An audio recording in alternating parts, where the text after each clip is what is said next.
지난 2년간 시청률 92%에 달하는 AI 주가 예측 알고리즘 개발했습니다. 우리 모두의 생각을 AI로 예측해보겠습니다. 공매도 폐지하기 전, 즉 종료 2개월 전에 항상 증시는 반등했다는 겁니다. 여러분, 2월 공매도 금지가 다가옵니다. 그렇지만 주식을 매도하지 않겠습니다. 안녕하세요, 미래를 보는 하이트렌드입니다. 오늘 주제는 바로 공매도, 그 중에서도 공매도 금지가 코앞인 상황에서 주식을 매도하지 않겠다는 내용입니다. 여러분들, 공매도 금지 기간 동안에 많은 도움이 되셨나요? 혹은 공매도 금지가 시행되고 있다는 사실을 알고 계셨나요? 우선 공매도에 대해서 먼저 알고 가시죠. 가보시죠. 간략히 재밌는 스토리를 통해서 공매도에 대해서 뭔지 알려드릴게요. 공매도하면 가장 먼저 떠오르는 게 있습니다. 바로 게임스탑 사건입니다. 이 예시를 통해서 공매도란 무엇인지 재미있게 말씀드릴게요. 잘 들어보세요.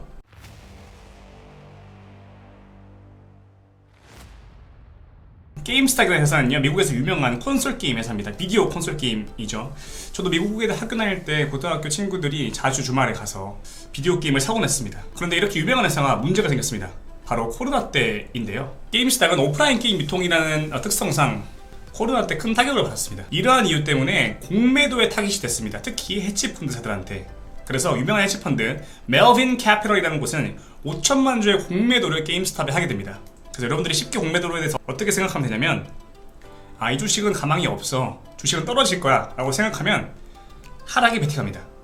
그런데 여기서 하나 더 문제가 생겼습니다. 그 문제는 바로 수많은 개미들이 이 헤지펀드의 행위를 본 겁니다. 우리나라도 마찬가지고요, 미국도 마찬가지고, 글로벌적으로 이 공매도라는 단어를 굉장히 싫어하고요, 이 공매도를 특히 만드는 기관들을 굉장히 싫어합니다. 그래서 어느 날 약 210만 명 정도 구독자를 가진 월스트리트 배츠라는 곳에 이 멜빈 캐피털이라는 곳이 이 게임스탑이라는 회사를 공매도했다는 사실이 밝혀지게 됩니다. 그래서 이렇게 소문이 열심히 났는데, 이 이후에 바로 개인들과 헤지펀드와의 주가 수급 배틀이 시작됩니다. 현재 보시는 차트는요, 이게 약 5분 간격으로 등락률 한 6배 간격으로 계속 왔다 갔다 했습니다. 그래서 이 정도로 헤지펀드와 개인들이 이렇게 싸움이 발생이 되는데 거의 전쟁터였죠. 공매도를 한 헤지펀드 멜빈 캐피털은 개인들의 힘에 의해서 파산하게 됩니다. 방금 예시를 통해서 공매도에 대한 의미만 알고 계시면 됩니다. 자, 이제부터 본격적인 얘기를 할게요. 그 전에 1분만 집중해 주시고요, 그 사이에 구독, 좋아요 꼭 필수입니다. 자, 이제부터는 국내 공매도에 관한 상황입니다. 2023년 11월 5일 금융위원회는 24년 상반기까지 공매도 전면 금지하겠다고 밝혔습니다. 이는 역사상 4번째 공매도 금지였습니다. 그래서 코스피는 그날 공매도 금지를 한 그 다음 장날 코스피는 5%, 코스닥은 7% 상승했습니다. 어마어마했죠. 자, 그러면 여기서 그럼 이 이후에 얼마나 효과가 있었나, 그리고 과거에 공매도 금지를 했던 사례 때 얼마나 효과가 있었나 알아보겠습니다. 자, 현재입니다. 이때 큰 장대 항복을 그렸을 때 공매도 금지를 시행했을 때고요. 최근에 작년 11월이죠. 그리고 현재 자리입니다. 그러니까 결론적으로 보면은 지금과 비교하면은 우상향은 맞지만 뭐 거의 비슷비슷하다라고 알 수 있겠네요. 거의는 2008년 예전 리먼 사태 때인데, 이때 공매도 시행을 했고 이때 공매도 금지를 했습니다. 뭐 비슷하죠? 그렇게 큰 영향은 없었다, 결론적으로. 이때도 2011년도 한 번 더 있었습니다. 이때도 공매도 금지를 했고 이때가 공매도가 끝났을 때입니다. 거의 비슷하죠. 코로나 때는 예외였는데요, 코로나 때 급락했을 때 3월 한 17일 정도에 공매도 금지를 했고, 그러니까 여기서 공매도 금지를 해제했습니다.